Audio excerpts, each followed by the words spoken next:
جمعية الدعوة والإرشاد وتوعية الجاليات بمحافظة بدر. السلام عليكم ورحمة الله وبركاته.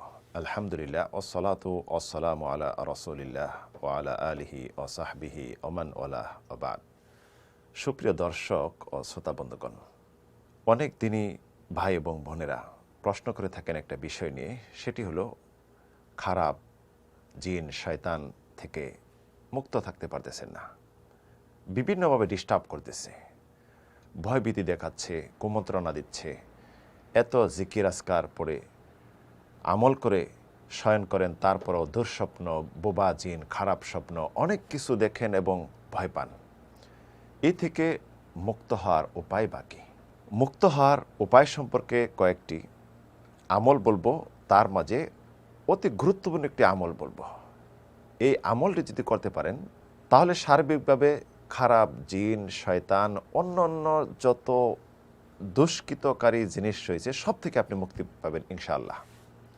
তো আমল হলো, প্রথমত কোরআনে কারীম রুটিন মাফিক কিছু না কিছু দৈনিক তেলাওয়াত করবেন রাত্রি দিনে।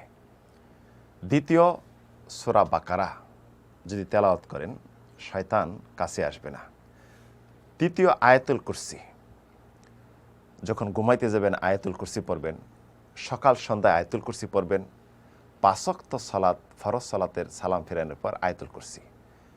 চতুর্থ যে আমলটি করবেন, সূরা ফালাক, সূরা নাস ঘুমাইতে যখন যাবেন এবং 5 ওয়াক্ত সালাতের পর ফরজ সালাতের পর এটি পড়বেন। পঞ্চম আমল, দৈনিক সকালে 100 বার, সন্ধ্যায় 100 বার লা ইলাহা ইল্লাল্লাহু ওয়াহদাহু লা শারিকা লাহু লাহুল মুলকু ওয়া লাহুল হামদ ওয়া হুয়া আলা কুল্লি শাইইন কাদির, এটি পড়বেন। ষষ্ঠ আমল হলো, যে কোনো কাজ করেন না কেন প্রত্যেকটি কাজের শুরুতে বিসমিল্লাহ। ঘরে যখন প্রবেশ করবেন বিসমিল্লাহ, বের হলে বিসমিল্লাহ, কিছু খাবেন বিসমিল্লাহ, এমনকি স্বামী স্ত্রীর সহবাস বিসমিল্লাহ, তাহলে শয়তান দূরে চলে যাবে। ভেরি ইম্পর্টেন্ট একটি আমল যেটি বলছিলাম যে বলবো, এই যে আমলগুলি করলেন, জিকিরগুলি পড়লেন, তখনই কাজে আসবে যখন এটি আপনার মাঝে থাকবে। সেটি হলো, যে কোনো কাজ কর্ম করেন না কেন একনিষ্ঠভাবে একমাত্র আল্লাহর জন্য করতে হবে। ইবলিস শয়তান আল্লাহ রাব্বুল আলামিনের সাথে চরম বেয়াদবি করেছিল।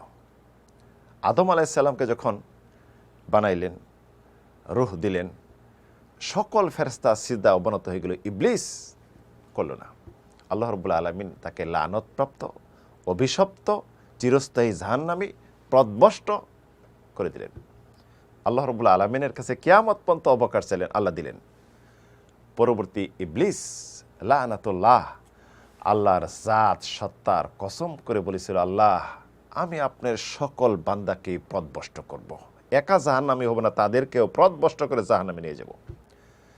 কিন্তু ইবলিস নিজেই স্বীকৃতি দিয়েছে যে আমি এক দলকে পারবো না। তারা কারা জানেন?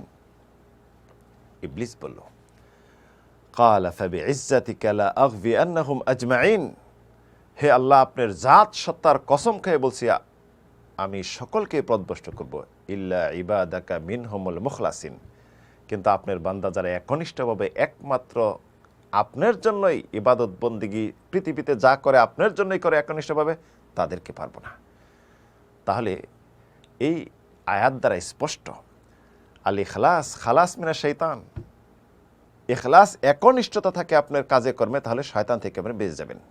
আপনি যত রকম কথা, কাজ, ইবাদত, দান, সদকা, যত রকম ভালো কল্যাণের কাজ রয়েছে সব একমাত্র আল্লাহর জন্য করবেন, দুনিয়া এর মাঝে কোনো যেন সার্থকতা না থাকে, তাহলে শয়তান থেকে আপনি মুক্ত থাকতে পারবেন।